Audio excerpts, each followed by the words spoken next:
Hello, freak bitches. And one of the biggest issues I think that people are having with religion in the 21st century is these areas where you're not allowed to question and explore, that things hit these walls where this is God's will and this is the way it is. And in my mind, what we say, that is just code word for I don't want to think about it. Right. But it's too confusing, it's too complicated. Or too terrifying. Too terrifying, and, right. Or people say, and this amazes me, I get people saying, you will never understand the origin of the universe. You'll never understand what love is. Science will never, ever explain love. Science will never, ever explain X. Well, what will? And then I say to them, well, that's incredibly a pompous statement. Because if you say that science will never explain this, you must understand it. Because how do you know that we'll never explain it? We never know what we won't be able to explain until we try. And maybe there are things about our universe that we'll never understand. But we don't know until we try. You can never say up front that science will never explain this or that because you haven't tried. And in my experience as a scientist, I've been, there could have been brick walls, but I've watched progressively those brick walls crumble as we move around them or we break them. And it is so exhilarating, and that's why it's the greatest story ever told. It's so exhilarating to see them knocked down and things you thought we'd never understand. I remember one of the forces of nature, a very prominent physicist in the 1960s or early 1969 said it will be 100 years before we understand this interaction. Next year, the theory came out. And it's so wonderful to see how the story surmounts the biases and the anticipation of individual scientists. That's the greatest story ever told so far. Well, what's ridiculous about saying no one will ever figure anything out is that what we've figured out over the last 200 years is monumental, and that human language has only been around for 40,000. Absolutely. If we live another 50,000 years, 100,000 years? As long as we keep open inquiry. You could imagine moving, look, we went through a few hundred years of the Middle Ages where the incredible inquiry-based civil culture of the Greeks was just forgotten. The Greeks had determined the circumference of the earth, not only that it was round, but what its circumference was by simple measurements that were then not accepted because of dogma. So we have to, if we want to progress, we have to beware of dogma. How did they figure out the circumference of the earth? Oh, it's really neat. I forget it was Aristarchus. I forget which was the Greek now. It's amazing. Well, what he said was, look, so in a certain time of day, a certain time of the year, the sun is directly overhead at 12 noon. Okay? And I can tell that by looking down a deep well, and I see the reflection of the sun exactly in that deep well. Okay? So the rays of the sun, which are coming down in the same direction towards the earth everywhere, it comes down in the deep well. But 100 miles away, the well, because the surface of the earth is curved, the well is pointing in a little bit different direction, so the sun's rays come at a slightly different angle. So on this day, I will measure that the sun is directly overhead for me, but I'll get my friend 100 miles away to measure the angle of the sun relative to the well. And that tells you that the earth is curved. And if you do the geometry, you can work out if 100 miles of the earth's surface causes the sun's rays to suddenly be at that angle, how curved the earth is and what the circumference of the earth is. It's plain geometry that in principle any high school student could do. But when you say 100 miles away, first of all, how are they communicating with this guy 100 miles away? They're not immediately, but the guy writes it down, and then he takes a horse and they come and compare notes later. And they use a sundial to determine the time? The sundial to determine the time and the... But 100 miles away, would there be a deviation at all in the time, a minute or two? Well, but so to some accuracy, you get it wrong to some accuracy. Right. But they did pretty damn well. They came up with the circumference of the earth was darn close to the circumference of the earth. And so it's amazing that they use these techniques. So they were just so confused and so curious about it all. They just tried to figure out there's got to be a way to figure this out. Well, and they weren't forced with the dogma that the earth is flat. Right. As I'm told today, you were dealing with some people who are still forced with that dogma. It's very strange. Yeah. How do you feel about that in so 2017? It's amazing. But, nothing surprises me Not only anymore. that, gravity's not real and dinosaurs aren't real. I know. And the people who say gravity aren't real, I have a great solution. What? It's a Jump great off solution. a building? You walk out the window of the 13th floor and test your ideas. And the great thing is do it before you reproduce. But it's a magnetism thing, they believe. It's electromagnetism or something like that sucks people down to the Yeah, that's what they can think. So fascinating. Carry a magnet and look at it as what happens as you're falling to the earth. Well, what's even more hilarious is that well, we talked about this before the podcast started, the Japanese weather satellite that takes an image, a full image of the Earth. What is the name of that satellite again, Jamie? It takes a full image of the Earth from 22,000 miles away.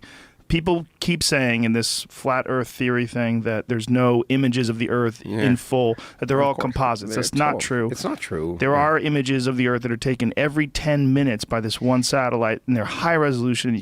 You can access them online anytime you want.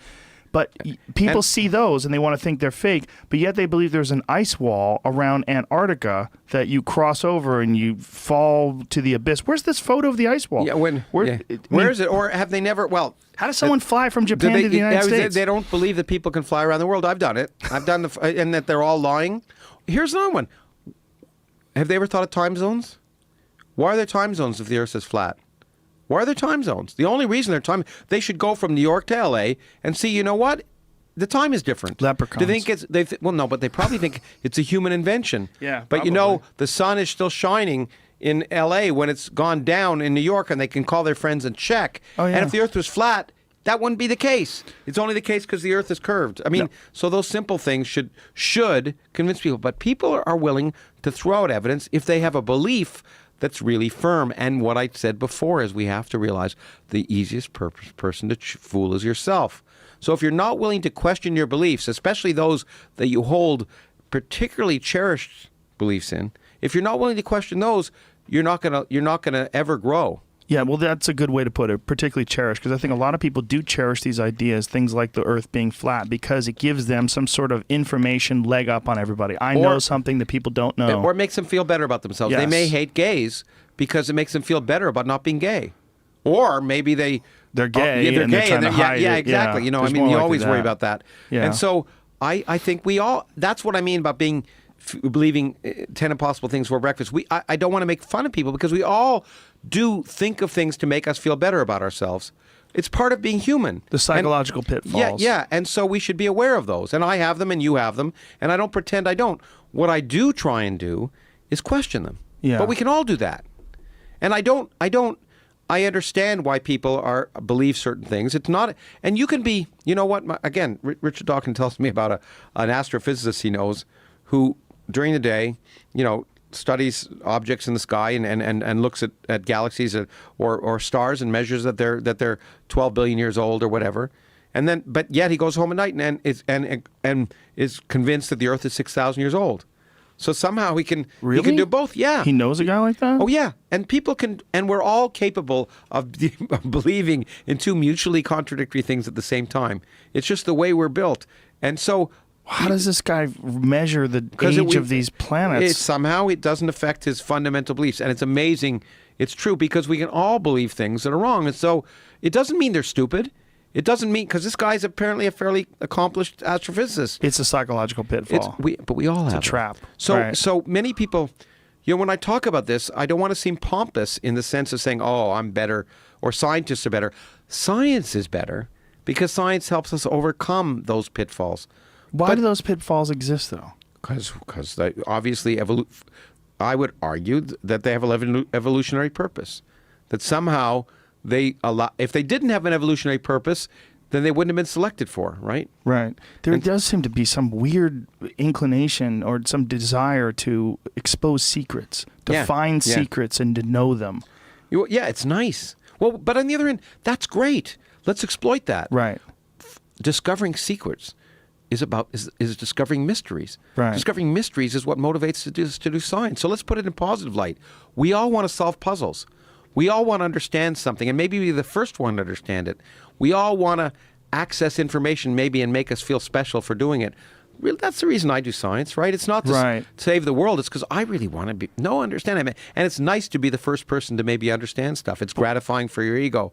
It's and we are driven, you know, by ego, and let's not pretend otherwise. Right, but I think you're talking about measurable things and elements and things that you could sort of expose and explain. But what these people seem to be really obsessed with is people lying about stuff and covering up secrets about like the Earth being flat or chemtrails. Yeah, they like to believe there's a conspiracy. Yeah. Yes, conspiracies are very, very attractive. Yeah, because I'm not a psychologist, so what I say here is just a speculation.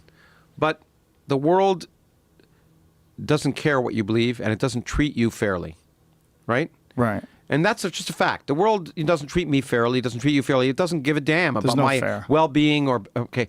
So, hey, I'm being treated unfairly. Isn't it better for me to think that someone is actively being unfair to me than to assume it's just the way it is? Because then I can blame it.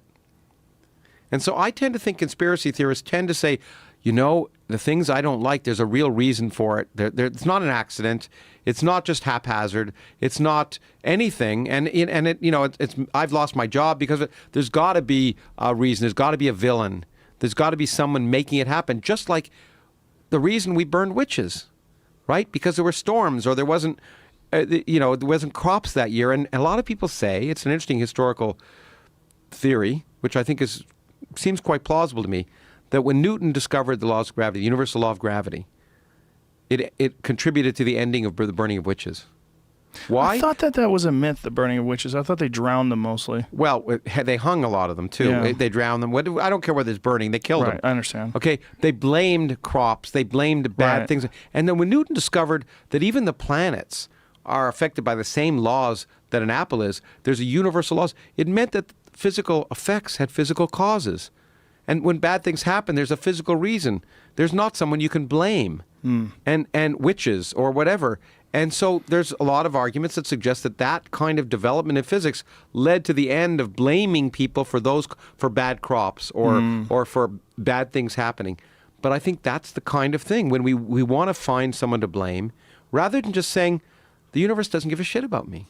And anybody interested in this is a really fascinating subject, but the whole Salem witch trial thing, there's a lot of really convincing evidence that seems to point towards ergot poisoning, that there was a late freeze, and that this particular type of fungus grew on some of their wheat that makes ergot, which is has very LSD-like properties, and they think these people thought they were being bewitched because they're being contaminated. It's a great idea. Again, I don't know the evidence for it, but it's an interesting idea. It is fascinating. But let's understand. I think what behind that is we've all had. I think what we're seeing are extremes of characteristics that we all have. I think many of us assign blame when we shouldn't. When I lose my keys, sometimes I say to my wife, "Where did you put the keys?" Right? And then I learn very quickly that I shouldn't have said that. and so I think it's just it's a characteristic of being human, and accepting it as a characteristic of being human doesn't diminish us. But what's really great is we can understand that and try and work and try and figure out ways to avoid those pitfalls.